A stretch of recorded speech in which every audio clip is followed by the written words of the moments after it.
বর্তমানে বাংলাদেশের জাতীয় খাবার কেক আর পুডিং, আর এগুলা যদি আমি ট্রাই না করি জাতি কি আমাকে মেনে নেবে? গাইস, কষ্ট করে এত মনোযোগ দিয়ে পুডিং বানানোর পর কি হলো অবশ্যই আপনাদের সাথে শেয়ার করব। পর্যন্ত জানতে হলে অবশ্যই ভিডিওটি কন্টিনিউ করুন।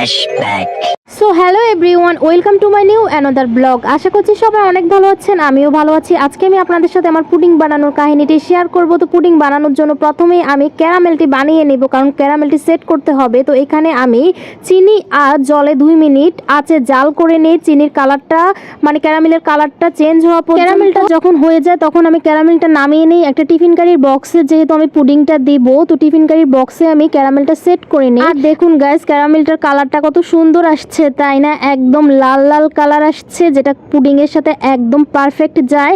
আর ক্যারামেলটা যখন সেট হয়ে যায় তখন আমি পুডিংটা বানানোর জন্য যা যা উপকরণ লাগবে সবকিছু একসাথে মিক্সড করে নেব।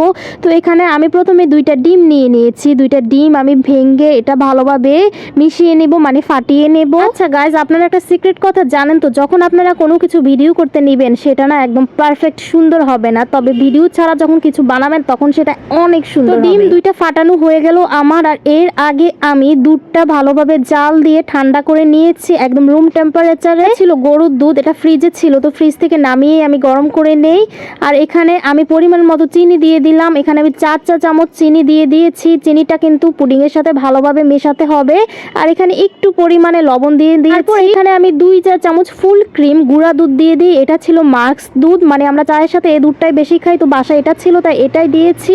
আপনারা চাইলে যে কোনো গুঁড়া দুধ দিতে পারেন, গুঁড়া দুধটা স্কিপও করতে পারেন। আমার ছিল তাই আমি দিছি, না দিলেও চলবে। আর এখানে আমি ডিমের গন্ধটা সরে যাওয়ার জন্য এখানে একটু এলাচির গুঁড়া দিয়ে দিয়েছি, যেন ডিমের গন্ধটা ওইভাবে না লাগে, এলাচির গন্ধটা ভালো লাগবে। তারপর পুডিং এর মিশ্রণটা আমি একটা বাটিতে করে ছেঁকে নিয়েছি, দেন টিফিন কারির বক্সে ক্যারামেলের উপর দিয়ে দিলাম। আর এখন এটা তো সিদ্ধ হতে দিতে হবে, মানে ভাপ দিতে হবে। তারপর আমি একটা গরম জল বসিয়ে দিয়েছি। জলটা যখন একটু গরম হয় তার মধ্যে একটা স্ট্যান্ড বসিয়ে নিই, আর স্ট্যান্ডের উপর টিফিন কারির বক্সটা আটকে দিয়ে দিলাম।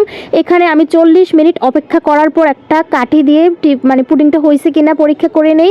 তারপর আমি আরো 20 মিনিট রাখি। 1 ঘন্টা রাখার পর এটা দেখি হয়ে গেছে। পুডিংটা রুম টেম্পারেচারে ফুল ঠান্ডা করার পর আমি ফ্রিজে রেখে দিই। কয়েক ঘন্টা পর নামিয়ে দেখি পুডিংটা একদম হয়ে গেছে।